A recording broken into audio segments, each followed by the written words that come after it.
약자라고 다시 약자라고 불리는 사람들이 하는 말. 요즘 부쩍 감정 노동자라는 말이 많이 들립니다. 노동의 형태가 굉장히 다양해지면서 나온 단어이지요. 이처럼 우리의 안락하고 편안한 생활 속에는 누군가의 희생과 누군가의 고통과 누군가의 절망이 깃들어 있습니다. 얼마 전에 돌아가신 아파트 경비원의 뉴스를 접하면서 세상에는 다양한 형태의 갑질이 있지만 저건 갑질 이상이다라는 생각을 했습니다. 갑질이라는 것은 적어도 제대로 된 관계 속에서 벌어지는 일인데 이 사건에서는 정상적인 관계가 아니면 물론이고 범죄 영역까지 간 문제였으니까요. 음성으로 유서를 남기신 것을 보니 그분은 유서를 글로 쓰시기조차 어려우셨나 봅니다. 음성 유서에서 그분의 절박함이 느껴졌습니다. 얼마나 출근하고 싶지 않았겠습니까?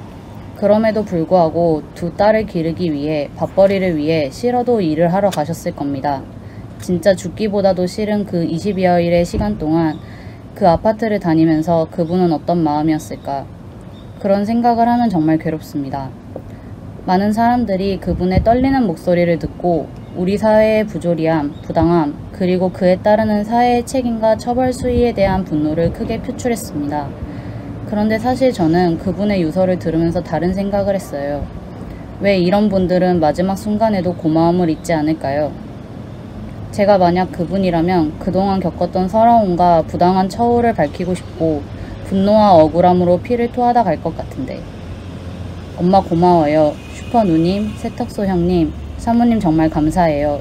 죽어서도 그 은혜를 갚을게요. 저는 이 말이 듣기 괴로웠습니다.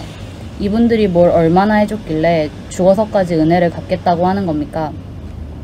이렇게 가장 선한 사람, 선량한 사람들은 그저 나와 같이 있어줘서 고맙다, 나를 기억해줘서 고맙다, 나를 도와줘서 고맙다 이런 말만 하고 가버립니다.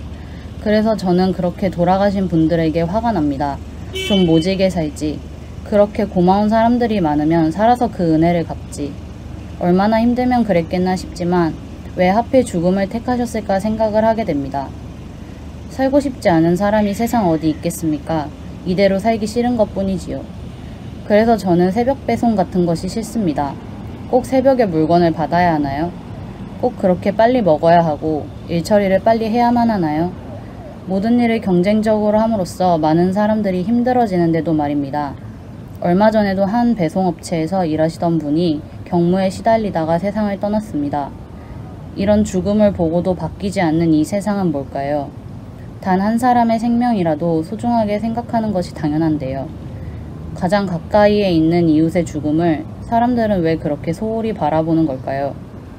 반대로 절대 권력을 가진 사람들, 힘있고 돈 있는 사람들은 잘못했습니다라는 말을 절대 하지 않습니다. 머리 숙여서 저희 물건을 사주셔서 정말 고맙습니다 라고 말하는 회장 보셨나요?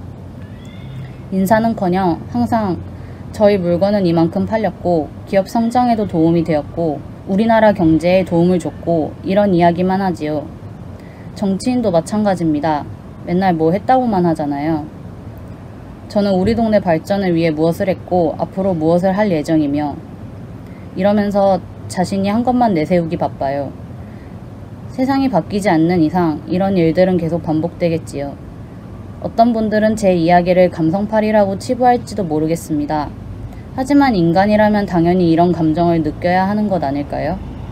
누군가가 나를 위해서 수고해 주었다면 당연히 고마워해야 하고요. 우리는 누리는데 너무 익숙해져 있습니다. 관리비를 내고 청소비를 낸다고 그분들에게 그렇게 함부로 대해도 되는 걸까요? 그게 과연 적정한 대가일까요? 약자라고 불리는 분들은 정말 어려운 삶을 살아갑니다. 그럼에도 마지막에는 다들 같은 말을 하십니다.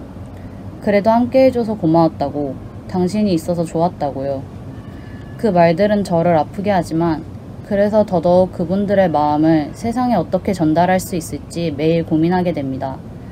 고마움을 아낌없이 표현하는 그들의 마음씨를 배워야겠다는 다짐과 함께 말입니다.